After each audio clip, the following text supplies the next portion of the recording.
স্বর্ণ জলপরীর একটি আঁচ তুলে নেয়। ব্যথায় যন্ত্রণায় জলপরী আর্তনাদ করে ওঠে। তার চোখ দিয়ে অশ্রুবিন্দু ঝরে মাটিতে পড়তেই তা মহামূল্যবান রত্নে পরিণত হয়। সেনাপতি, নদীর ঘাটে নৌকার ব্যবস্থা করো। আজ মধ্যরাতেই আমি রওনা দেব। যথাজ্ঞা মহারাজ। জানি না আপনি কোন উদ্দেশ্যে বাড়ি নিচ্ছেন। আপনাকে এত অনুরোধ করলাম, সঙ্গে আপনার কোনো প্রাণরক্ষীও নিলেন না। আপনি নিজের খেয়াল রাখবেন মহারাজ। আমার কিচ্ছু হবে না, তুমি শুধু আমার যাত্রার যথাযথ ব্যবস্থা করো। আমি যা ধৈর্য ধরতে পারছি না। রাজা বিষ্ণু সেনের আদেশ মতো সেই দিনেই রাতে নদীর ঘাটে নৌকার ব্যবস্থা করা হলো। তখন মধ্য গগনে পূর্ণিমার চাঁদ ঝলমল করছে। মাঝি নৌকার পাল শক্ত করে বাঁধ দিয়ে নৌকা চলতে শুরু করে। এই যাত্রায় শুধু তুমি হলে আমার সঙ্গে, বুঝলে মাঝি? আমি চাই না আমি ছাড়া আর কেউ সেটার সন্ধান পাক। কিন্তু হুজুর। কোনো কিন্তু নয় মাঝি, আমি তোমাকে যেমন পথের নির্দেশ দেব তুমি শুধু সেই পথ অনুসরণ করেই নৌকো নিয়ে এগোবে, বুঝলে? শান্ত শীতল নদী দিয়ে নৌকা বেশ জোরেই বয়ে চলেছে। নৌকা এখন গভীর জঙ্গলের ভিতর দিয়ে বয়ে যাচ্ছে, আর রাজা বিষ্ণু সেন হেলান দিয়ে বসে আছেন। হুজুর, আমরা কোথায় যাচ্ছি?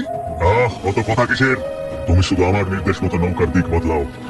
রাজার আদেশ অনুযায়ী নৌকা এক নদী ছাড়িয়ে আর এক নদী, তারপর আর এক নদী, এইভাবে বিভিন্ন জলপথ অতিক্রম করে নৌকা বয়েই চলে। নৌকা চলতে চলতে হঠাৎ এক সময় নৌকাটা খুব জোরে কেঁপে ওঠে। কি হলো? কি হলো? নৌকাটা কোনো পাথর ধাক্কা মারলো নাকি? আশেপাশে তো কোনো উঁচু পাথরও দেখছি না, আর জল পুরো শান্ত। মাঝি, ভয় পেলে নাকি? ও কিছু না, তুমি শুধু আমার কথা মতো নৌকা চালিয়ে যাও। তারপর বেশ কিছুটা নৌকো এগোতেই বিষ্ণু সেন মাঝিকে বলে, মাঝি, তুমি ওই গুহাটা দেখতে পাচ্ছ? কে হুজুর? তুমি নৌকাটা ওই গুহার মধ্যে প্রবেশ করাও। রাজার কথা মতো মাঝি নৌকা গুহার দিকে এগিয়ে নিয়ে যায়। তারপর গুহার মধ্যে প্রবেশ করতেই মাঝি লক্ষ্য করে যে নদীর জলে যেন ভয়ানক কিছু আছে। তারপরে নৌকাটা আবারও হঠাৎ কেঁপে ওঠে। আমার খুব ভয় করছে, আমরা বেঁচে দেখতে পারবো তো? তুমি মুখ বন্ধ রাখো আর নৌকা চালানোর দিকে মন দাও। নৌকা ধীরে ধীরে গুহার অপর প্রান্ত দিয়ে বেরিয়ে এসে পৌঁছায় এক নতুন রাজ্যে। হুজুর, এ কি? আমরা কোথায় এসে পড়লাম? কিছুক্ষণ আগে পর্যন্ত গভীর রাত ছিল, এখানে তো দিনের আলোয় আকাশ পুরো ঝলমল করছে, আর চারিদিকটা কি সুন্দর মনোরম পরিবেশ। কিন্তু বিষ্ণু সেন মাঝির কোনো কথার উত্তর না দিয়ে মনে মনে বলে, তার কথা মতো আমরা একদম সঠিক জায়গায় এসে পৌঁছেছি। আমার লক্ষ্যে পৌঁছতে আর বেশি দেরি নেই, তারপরেই আমি হব এই সমগ্র সংসারের একমাত্র সব থেকে ধনবান রাজা। মাঝি, মাঝি, জাল প্রস্তুত করো, জাল প্রস্তুত করে এক্ষুনি এই নদীতে জাল ফেলো। রাজার আদেশ মতো মাঝি নদীতে জাল ফেলে। তারপর ধীরে ধীরে জাল নৌকায় তুলতেই জালের সাথে উঠে আসে স্বর্ণ মুদ্রা, স্বর্ণ অলংকার ও এক নাম না জানা মহামূল্যবান রক্তবর্ণের মণি। সে একদম ঠিক কথাই বলেছিল। এই মায়াবী নগরীর নদীর জলে রয়েছে মহামূল্যবান সব ধন সম্পদের ভান্ডার। এক একটি রত্ন দিয়ে মানব দুনিয়ার গোটা গোটা দেশ কিনে নেওয়া সম্ভব। নাও নাও, তুমি দেরি করো না, আবার জালটা ফেলো। রাজার কথা মতো মাঝি আবার নদীতে জাল ফেলে। জালে করে স্বর্ণ ধনসম্পদ নৌকায় তুলতে থাকে, কিন্তু এবারের জালে আর কোনো মণি ওঠে না। কি হলো? এবার কোনো রত্ন উঠলো না কেন? মাঝি, মাঝি, তুমি আবার জালটা ফেলো। এইভাবে জাল ফেলতে ফেলতে নৌকায় স্বর্ণমুদ্রা ও অলংকারের স্তূপ আরো উঁচু হতে থাকে। এদিকে রাজা বিষ্ণু সেনের আদেশে মাঝি বারংবার জাল ফেলে স্বর্ণমুদ্রা তুলতেই থাকে। ঠিক তখনই হঠাৎ নৌকাটি আবার কেঁপে ওঠে। নৌকা আবার কাঁপছে, আমার খুব ভয় করছে। চুপ, ভয় পেয়ে লাভ নেই, তাড়াতাড়ি জালটা তোলো। মাঝি জাল টানতেই নৌকা আবারও প্রচন্ড জোরে কেঁপে ওঠে, আর তখনই বিষ্ণু সেন নদীর জলে পড়ে যায়। তারপর জলের নিচে দেখতে পান সোনার আলোর মতো ঝলমল করা একটি জলপরি তার দিকে তীক্ষ্ণ দৃষ্টিতে তাকিয়ে আছে। তুমি কার অনুমতিতে আমার রাজ্যে প্রবেশ করেছো? কার অনুমতিতে তুমি আমার সম্পদ চুরি করছো? ঠিক তখনই বিষ্ণু সেন আতঙ্কে উপরের দিকে ভেসে ওঠার চেষ্টা করেন, কিন্তু তার পা চেপে ধরে আর এক জলপরি। রাজা বিষ্ণু সেন তার সমস্ত শক্তি দিয়ে নিজেকে মুক্ত করে কোনোভাবে নৌকায় উঠতেই মাঝি, মাঝি, তাড়াতাড়ি জালটা ওই দিকে ফেলো। মাঝি ভয় করে জাল ফেলে। তারপর জাল টেনে তুলতেই মাঝি দেখতে পায় জালের মধ্যে ধরা পড়েছে এক স্বর্ণ জলপরি। আমাকে ছেড়ে দাও, ছেড়ে দাও আমাকে। রাজা স্বর্ণ জলপরীকে বন্দি করে রাজ্যে ফিরে আসেন। তারপর তাকে একটি গুপ্ত ঘরে আটকে রাখে। তখন মাঝি, এবার তবে আমি আসি হুজুর। আসি মানে? ভুলে গেলে নাকি আমার রহস্যময় সন্ধানের কথা তুমিও যে জেনে গেছো মাঝি? এই, কে আছিস? মাঝিকে কারাগারে বন্দি করে রাখ। এরপর কেটে যায় বেশ কিছুদিন।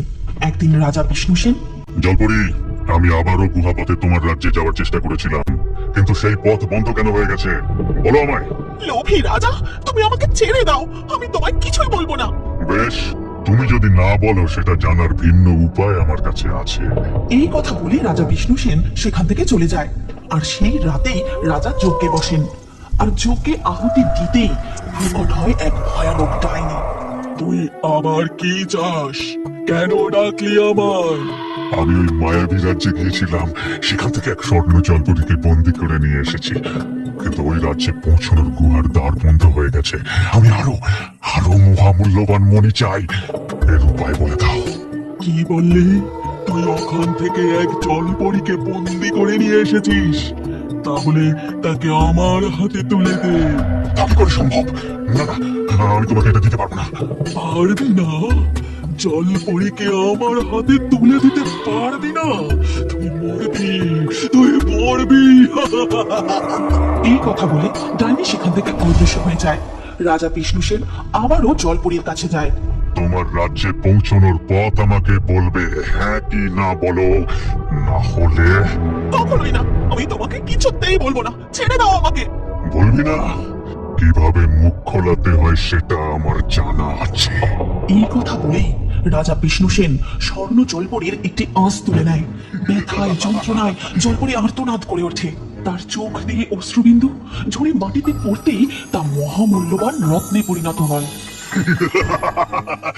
আমার তো আর তোর রাজ্যে যাওয়ার দরকার নেই রে, হ্যাঁ?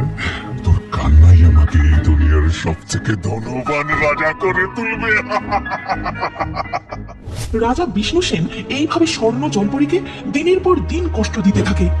স্বর্ণ জলপরীর চোখের জলে তৈরি রত্ন দিয়ে রাজা বিষ্ণু সেন একের পর এক রাজ্য কিনতে থাকে। এই গোটা দুনিয়ায় আমার থেকে ধনবান ও সমৃদ্ধশালী রাজা আর কেউ নেই। ওই স্বর্ণ জলপরি হলো এই রাজ্যের আশীর্বাদ। কিন্তু রাজা যেটাকে আশীর্বাদ বলে মনে করেছিলেন, একসময় সেই আশীর্বাদ রাজা ও রাজ্যবাসীর কাছে অভিশাপ হয়ে ওঠে। জলপরীর চোখের জল রাজভূমিতে পড়তে পড়তে গোটা রাজ্য বিষাক্ত হয়ে যায়। রাজ্যে শুরু হয় মহামারী। বহু প্রজা প্রাণ হারায়। প্রাণ বাঁচানোর জন্য রাজ্য ত্যাগ করে বহু প্রজা। এ কি হয়ে গেল? এ কি হয়ে গেল? আমার রাজ্যের এমন অবস্থা কিভাবে হলো জলপরি? সত্যি কথা বল, এটা তোরই কাজ তাই না? এমনটাই তো হবার কথা ছিল অহংকারী লোভী রাজা। তোর রাজ্য শ্মশানে পরিণত হয়েছে, এবার তোকেও মৃত্যু গ্রাস করবে। না না না না, এ কখনোই হতে পারে না। আমাকে ক্ষমা করো, আমি তোমাকে মুক্ত করে দেবো। আমার রাজ্যকে আবার আগের মতো করে দাও, আগের মতো করে দাও। রাজা বিষ্ণু সেন ভয় পেয়ে অবশেষে জলপরীকে নদীর জলে ছেড়ে দেয় এবং স্বর্ণ জলপরী তার জলরাজ্যে ফিরে গিয়ে আবার শান্তিতে থাকতে শুরু করে। আর এদিকে রাজা বিষ্ণু সেনও কঠিন রোগে আক্রান্ত হয়ে মারা যায়। প্রাকৃতিক সম্পদের প্রতি লোভ মানুষের ধ্বংস ডেকে আনে।